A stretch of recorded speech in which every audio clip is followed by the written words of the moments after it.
エアコンからキーンという謎のね、音がするのに長年悩んでました。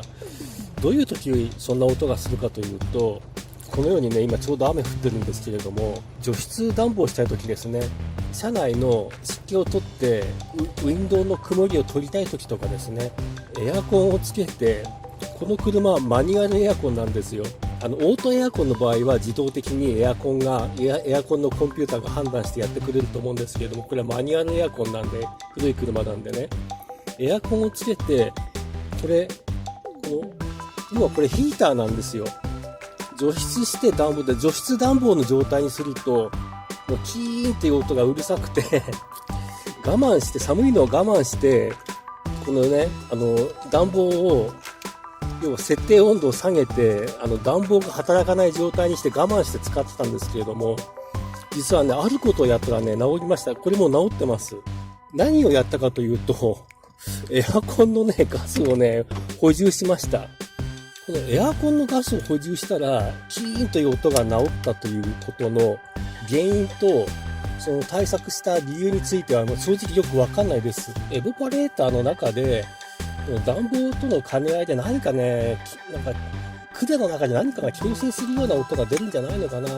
正直よくわかんないです。だけど、すっかり良くなったんで、もしもね、同じような症状で悩んでる方がいたら、ダメ元でね、エアコンのガス注入試す価値あると思います。エアコンの効きも良くなって、それはそれでね、とっても嬉しかったんですけれども、どちらかというと、この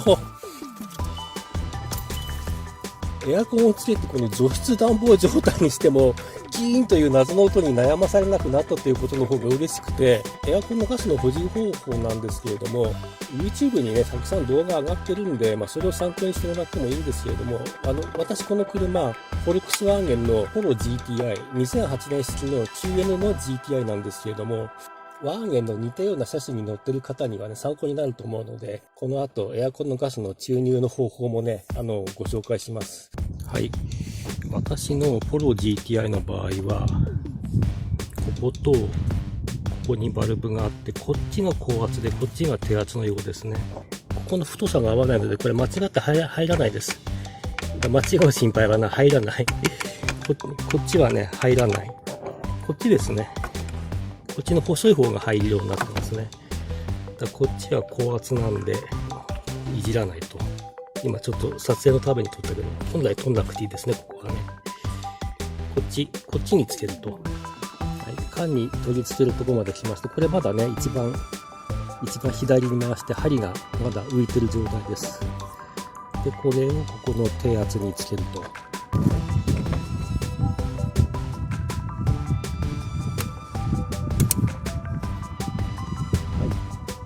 今差し込んだんですけれども、ここのホースの中に空気が入っているので、この空気を抜きます。空気の抜き方、この缶を緩めてプシュッと音がするまで緩めるそうです。プシュッと音がしたら戻すと。はい。もういいのかな？はい。多分もういいんだと思います。はい。これで、この中の空気が抜けたと。で、これで、エンジンかけてみますね。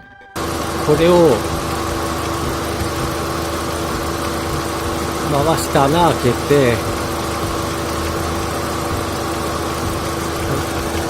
これで今ガスがどんどん入ってきます。ガスはあれですね、減ってたんですね。適正値を下回ってました。真ん中まで入れます、真ん中まで。これ一応閉めて、はい、これで完了ですね。はい、これで完了。どうでしょう？冷えるようになったかな？